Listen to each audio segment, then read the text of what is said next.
Guys, একজন মানুষের ঢাকা যাইতে সর্বোচ্চ কত টাকা খরচ হইতে পারে? ২,০০০ টাকা, ১,০০০ টাকা, না হয় ৫০০ টাকা? হ্যাঁ, এই ৩ টা অপশনের একটা অপশন আমরা ইউজ করব না।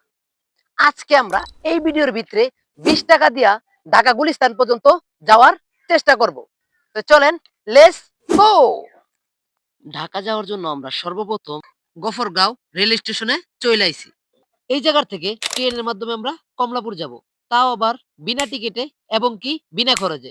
তো চলেন জলদি করে আমরা ট্রেনের উপরে উঠে পড়ি। ময়মনসিংহ জেলায় অবস্থিত এই গফরগাঁও রেল স্টেশন থেকে ঢাকা কমলাপুর রেল স্টেশনের দূরত্ব প্রায় ১২০ কিলো। তারপরে আমরা ট্রেনের সামনে উঠে পড়েছি। তো দেখি আমরা এই ২০ টাকার চ্যালেঞ্জটা সম্পন্ন করার জন্য আমাদের কি বাধা ফেস করতে হয়। তো চলেন। সর্বপ্রথম আমাদের কষ্টটা হয়েছিল, ট্রেনটা আপনার এত পরিমাণ গতিতে চলতেছে যে আমাদের চোখ দিয়ে পানি বের হয়ে গেছে গা।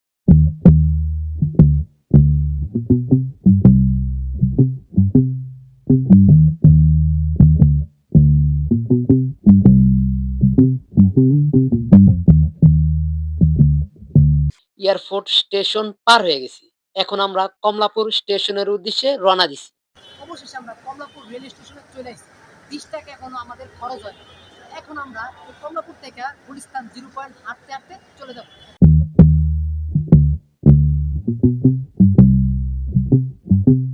২০ টাকার চ্যালেঞ্জটা নিয়ে কি আমরা ভুল করলাম?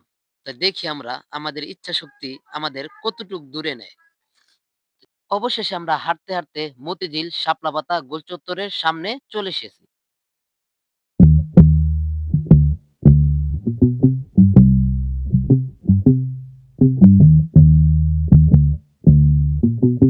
২০ টাকা পকেটে নিয়া দেখি যাচাই করে এই কাকার থেকে এই লোফার গিলা কিনতে পারে কিনা।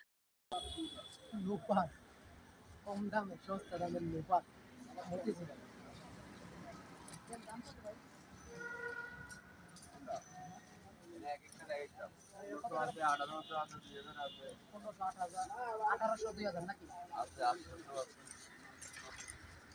পনেরোশো আছে, ২,০০০ আছে, ১৮০০ আছে।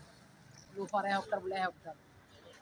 হাঁটতে হাঁটতে আমরা চলে আসি মতিঝিল বট চত্বরের সামনে। তো আমি আপনাদেরকে দেখাই, একবার দেখেন।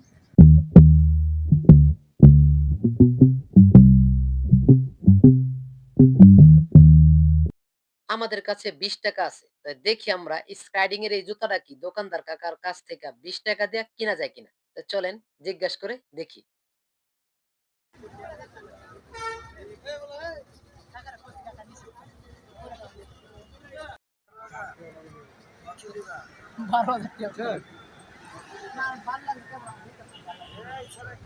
এই ঘড়িটির ৬০০ টাকা প্রাইস।